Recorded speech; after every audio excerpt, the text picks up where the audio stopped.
நம்ம தக்காளி சோறு தாங்க செய்ய போகிறோம். அதுக்கு வெங்காயம் தக்காளி வெட்டி எடுத்துக்கிட்டேன். ஒரு குக்கரில் எண்ணெய் ஊற்றி பட்டை கிராமெல்லாம் போட்டு எடுத்துக்கிட்டேன். அதில் கொஞ்சம் பச்சை மிளகா சேர்த்து நல்லா கிண்டி விட்டுடுங்க. கிண்டி விட்டோடனே நல்லா கொஞ்சம் பொன்னிறமாக இதுன பிறகு நம்ம நறுக்கி வச்ச வெங்காயத்தை அதில் சேர்த்துக்கலாம். நல்லா கிண்டிக்கலாம். தேவையான அளவுக்கு உங்களுக்கு சேர்த்துக்குங்க. நல்லா பிடிச்சா நறுக்கி வச்சுக்கோங்க. அதை நல்லா கிண்டிக்கிங்க.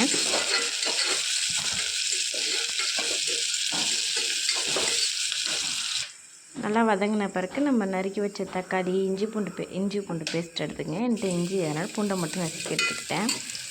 இப்போது தக்காளி சேர்த்துக்கலாம். தக்காளி சேர்த்து நல்லா கிண்டி விடுங்க. கிண்டி விட்டோன்னா கொஞ்சம் உப்பு போடுங்க. நல்லா நம்ம ஃபஸ்ட்டு கிண்டிக்கலாம்.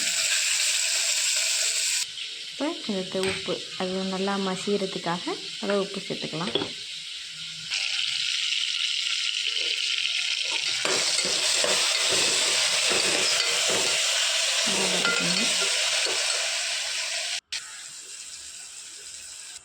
மஞ்சத்தூள், கொத்தமல்லி தூள்,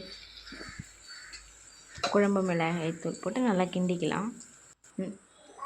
இப்போ நான் ஒரு கிளாஸ் தண்ணி ஒரு டம்ளர் அரிசி எடுத்துக்கினா 2 சிட்டி அதனால் தண்ணி ஊற்றிக்கலாம். உங்களுக்கு எது அளவோ அதை கரெக்டாக பார்த்து எடுத்துக்கோங்க. நான் அந்த சிட்டியால் தான் எடுத்துக்கிட்டேன்.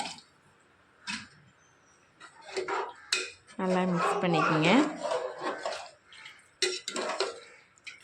நல்லா மிக்ஸ் பண்ணதுக்கப்புறம் நம்மளுக்கு தேவையான அளவு உப்பு சேர்த்துக்கலாம். சேர்த்து நல்லா கிண்டி விட்டுட்டு அரிசியை களைஞ்சி வச்சதை எடுத்து போட்டுக்கலாம்.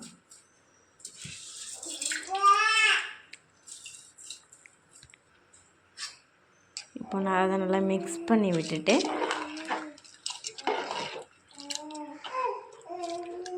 நம்ம இப்போ விசில் போட்டுக்கலாம். அதுக்கு ஃபஸ்ட்டு நம்ம விசில் முடியலாம் கரெக்டாக இருக்கான்னு பார்த்துட்டு விசில் எடுத்துக்கலாம். நான் இந்த கேப்லேயே என் பையனுக்கு ஆப்பிள் வச்சு எடுத்திருக்கேன். அதை இப்போ ரெடி பண்ணிக்கலாம். மிக்ஸி ஜாரில் லைட்டாக அந்த செத்துன ஆப்பிளை போட்டு சுகர் சேர்த்து அரைச்சி எடுத்துக்கலாம். இதெல்லாம் கொஞ்சம் விரும்பி சாப்பிடுவான். அதனால் அரைச்சி எடுத்துக்கிட்டு ஒரு பிளேட்டில் செட் பண்ணிக்கலாம். அப்புறம் அதுக்குள்ளே விசில் வந்துடுச்சு. விசில் வந்துட்டு அப்புறம் ஒரு பிளேட்டில் நல்லா ஃபிக்ஸ் பண்ணி எடுத்துக்கலாம்.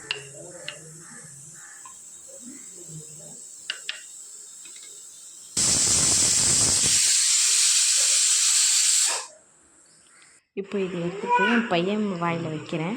அவன் ரியாக்ஷன் மட்டும் பாருங்கள். கொஞ்சம் துவக்கிற மாதிரி பண்ணலாம். ஆனால் அவன் அப்படி இல்லை, நல்லா சாப்பிடுவான். இப்போ பார்த்திங்களா, நம்ம செஞ்சு வச்ச தக்காளி சோறு பிரியாணி மாரி ரெடியாக இருக்குங்க. பார்க்கவே கலர்ஃபுல்லாக நல்லா தாங்க இருந்தது. உங்களுக்கு பிடிச்சிருந்தா நீங்களும் ட்ரை பண்ணுங்கள். வர்ஷா ஃபுட் சேனலை சப்ஸ்கிரைப் பண்ணிக்கோங்க. பாருங்கள், செம்ம டேஸ்ட்டாக இருக்குங்க உண்மையாலுமே.